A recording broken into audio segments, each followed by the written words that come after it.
আমার পোলা আইব, আমার পোলা লয়ে যাইব। মা মা আমার চিনতে পারতেছ না? আমি তোমার সন্তান দুলাল। তুই কে? তুই কে? তোমার নিতে আসছে। আমার পোলা আইব, আমার পোলা আমার লয়ে যাইব। মানে থাকতে কইছে। আমার ভুল হয়ে গেছে। তোমার এরকম পাগল হয়ে যাবো আমি বুঝি নাই। আমি তোমার নিয়ে যাবো, চলো।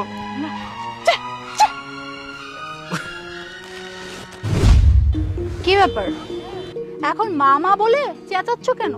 খুব না বলে আসছিলে আমি আমার মাকে নিতে যাচ্ছি, তোমার মা তো তোমাকে চিনতেই পারলো না, না চিনেই চলে গেল। আজকের পর থেকে এই মামা করা বন্ধ করো, ওই বুইটা রাস্তায় পড়ে মর। চলো তো এখান থেকে। এই চুপ থাকো তুমি। তোমার কথা শুনে মাকে এখানে রেখে গেছি। এখন মা কুত্তার সাথে খাবার খায়, রাস্তার খাবার খায় তোমার জন্য। বাবা মারা যাওয়ার পর দিনের পর দিন নির্যাতন করছো। আমি ভাবছিলাম তোমার এই বুদ্ধিটা শুনলে অন্তত পক্ষে শান্তি পাবে। মা এখনো বিশ্বাস করে আছে যে আমি তাকে নিতে আসবো, কিন্তু মা নিজেও জানে না মা লাইফ থেকে কত বছর চলে গেছে। এত কিছুর পরেও যদি তোমার সাথে আমি সংসার করি, আমি নিজেকে কখনো মাফ করতে পারবো না। আমি তোমার সাথে সংসার করতে পারবো না। আমি চললাম আমার মাকে ফিরিয়ে নিয়ে যেতে।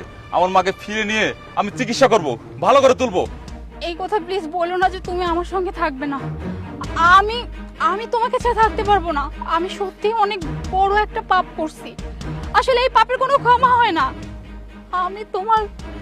আমি তোমার মার সাথে কি কাজটা করলাম, সে এখন রাস্তায় রাস্তায় ভেবে ঘুরে বেড়াচ্ছে, রাস্তার পচা খাবার খাইতেছে। অথচ একটাবার আমি চিন্তাই করি না যেটা তোমার মা। আজকে যদি তোমার মার জায়গায় আমার মা হয়তো, আমি কি পারতাম এরকম একটা জঘন্যমূলক কাজ করতে? আমি তো কোনো চিন্তাও করি না যে আমার মার সাথে এরকম কিছু হবে। আর সেইখানে আমি আমার তোমার মাকে এইভাবে রাস্তায় ফেলে দিছি। কতটা বছর না জানি ওই মানুষটা কত কিছু সহ্য করে এখনো বেঁচে আছে। আর তার মধ্যে এখনো সেই আশা আছে যে তার সন্তান তাকে নিতে আসবে। আসলে আমি যেটা করছি সেটা আসলে কোনো ক্ষমা হয় না। আমি জানি না আমি এই জীবনে ক্ষমা পাবো কিনা। তবে তবে আমি তোমার কাছে হাত জোড় করে ক্ষমা চাইতেছি। তুমি আমাকে প্লিজ মাফ করে দিও। আমি সত্যি অনেক বড় অন্যায় করছি। আর আমি তোমাকে কথা দিতেছি যে আমি তোমার মাকে তোমার কাছে এনে দেব। আর তোমার মা যেমনটা ছিল সুস্থ, আমি তোমার মাকে তেমন সুস্থ করে তুলবো।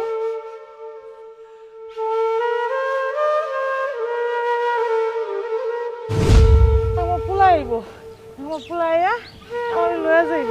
মা তুমি সুস্থ হয়ে যাবা, চিন্তা করো না।